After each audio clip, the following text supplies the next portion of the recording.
Assalamualaikum warahmatullahi wabarakatuh. Nah, di kesempatan kali ini saya akan membahas tentang pembelajaran metabolisme. Nah, langsung saja tidak membuang waktu.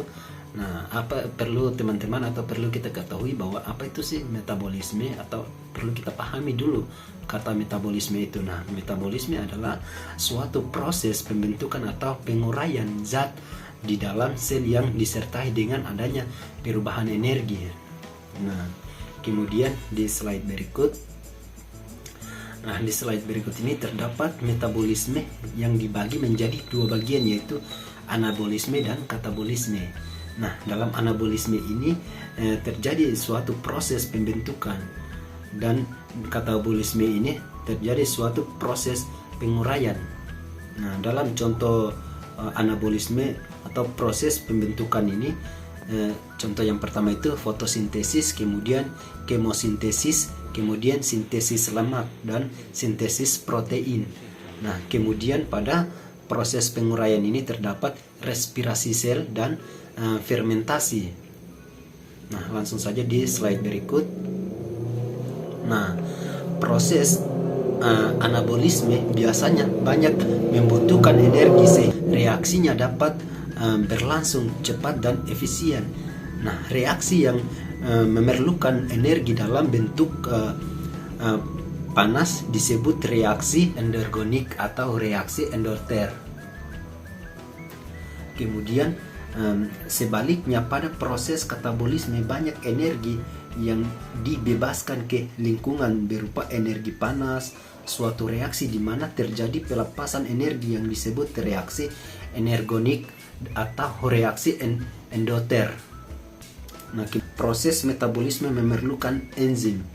Nah, di slide berikut kita bahas mengenai enzim. Nah, perlu teman-teman atau perlu kita pahami bahwa enzim itu adalah satu atau beberapa gugus polipeptida atau protein yang berfungsi sebagai katalis atau senyawa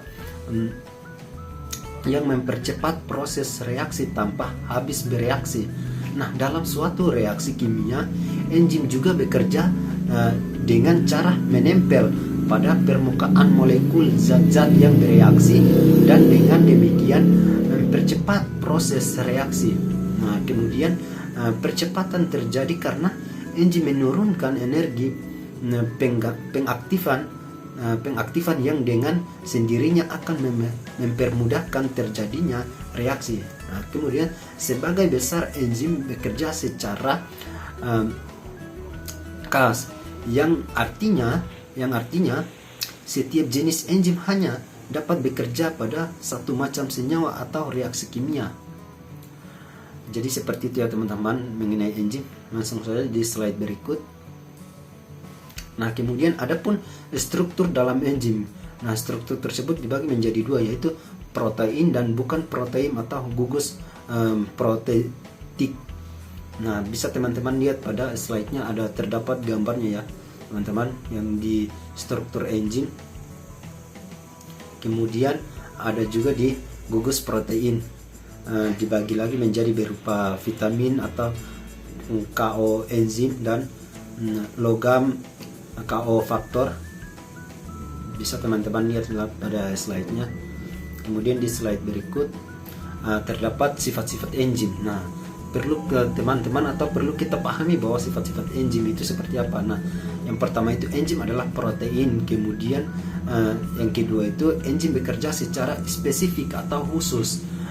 Yang ketiga itu enzim berfungsi sebagai katalis, biokatalisator, ya, atau mengubah kecepatan reaksi, tidak mengubah hasil akhir atau keseimbangan reaksi. Kemudian enzim diperlukan dalam jumlah sedikit. Kemudian yang terakhir, enzim dapat bekerja secara bolak-balik. Nah, seperti itu ya sifat-sifat dari enzim. Kemudian di slide berikut. Nah, slide berikut ini terdapat faktor-faktor yang mempengaruhi kerja dari enzim. Yang pertama itu ada 5 faktor ya, yang bisa teman-teman lihat pada slide di atas. Yang pertama itu substrat, kemudian suhu, kemudian kesamaan atau pH, kemudian KO faktor, kemudian inhibitor, Nah, mungkin itu saja yang faktor-faktor dari faktor-faktor yang mempengaruhi kerja enzim ya teman-teman. Kemudian di slide berikut, nah slide terakhir ini, nah bisa teman-teman lihat di slide ada gambarnya itu ya teman-teman. Nah, kemudian ada energi, kemudian ada energi di bagian anak panah bagian atas, kemudian ada di bagian tengah ini ada reaksi yang tidak dikatalis oleh enzim tersebut. Nah, bisa teman-teman lihat pada gambarnya ya. Kemudian ada juga reaksi yang dikatalis oleh enzim tersebut. Nah, teman-teman bisa lihat pada slide-nya ada gambarnya. Kemudian ada di bagian bawah ada laju reaksinya juga. Baik, itu saja dari penjelasan singkat saya mengenai metabolisme. Mungkin itu saja. Saya terima kasih.